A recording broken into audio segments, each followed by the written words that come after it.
All right, try 2.4. I want to do this problem because it's kind of a strange problem since one of the 2 points listed is the origin. This will work out. You can do it the exact same as we worked through example 2.6 if you feel like it.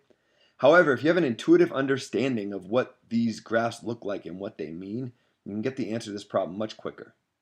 So I know we don't talk about graphing until the next section, but as I've mentioned before, I like to learn this stuff in kind of parallel. I like to do 2.1 and 2.2 together. If I have a line and it goes through the point -1, 3, and 0, 0, I'm talking about this line right here. I have all the information I need to write it in slope-intercept form. Slope-intercept form is y equals mx plus b. The m is the rise over the run. To get from this point to this point, I go up by -3, because I go down 3. 1, 2, 3. Then I go to the right by 1. So the slope is -3 divided by 1. M equals -3 over 1, aka -3. So I got y equals mx plus b. What's b? Well, intuitively, b is the y-intercept. The y-intercept here is 0. So b equals 0. So I get y equals -3x plus 0, or just y equals -3x. That's the answer to this question. However, I didn't do it the way you were asked to do it. Since this is section 2.1, you were asked to do it algebraically. So we can do that. Find the point-slope form of a line that passes through these 2 points. Well, first I would figure out the slope.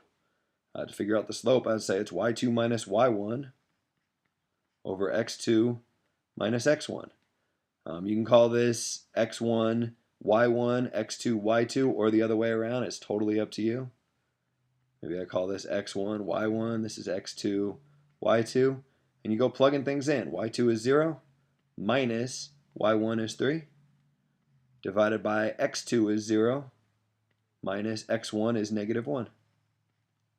So I get -3 divided by 0 plus 1, which is 1. Oh, hey, it's the same slope I figured out up here. How about that? Of course it is. It's just 2 different ways to do the same thing.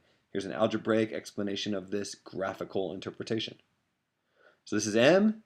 I'm asked to write the point-slope form of an equation. Okay, the point-slope form of an equation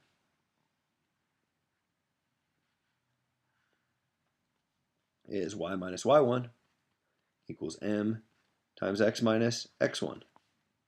So, okay, all I got to do is say y. Well, first of all, I know that the slope is -3, so let's plug that in. And I got to figure out what to write here and what to write here. If you were following the naming convention I'd used here, you would say x1 is -1 and y1 is 3. However, as I've mentioned before, it doesn't matter which of these points you call x1, y1, and which you call x2, y2.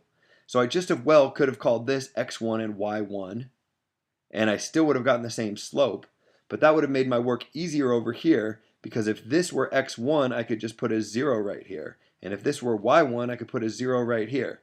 And the advantage of doing that is y minus 0 is just y, and x minus 0 is just x.